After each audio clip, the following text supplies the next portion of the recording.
السلام عليكم ورحمة الله وبركاته. في خبر عاجل: وفاة الفنان سليمان عيد بعد تعرضه لأزمة صحية مفاجئة، ونجله ينعيه بكلمات مؤثرة. رحل عن عالمنا الفنان سليمان عيد، وكتب ابنه عبر حسابه الرسمي على موقع فيسبوك بوست ناعيا إياه أباه، قائلا: أبويا في ذمة الله. وهو ما سبب صدمة كبيرة لدى متابعيه من جمهور سليمان عيد.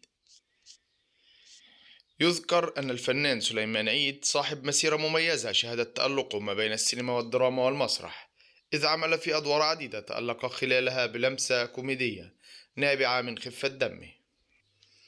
توفى الفنان المصري سليمان عيد عن عمر يناهز 64 عام، وتعرض الفنان الراحل لأزمة صحية مفاجئة نقل على أثرها إلى المستشفى، لكنه لفظ أنفاسه الأخيرة وفارق الحياة. نسأل الله جل وعلا أن يغفر له ويرحمه ويسكنه فسيح جناته، ويلهم أهله وذويه ومحبيه الصبر والسلوان.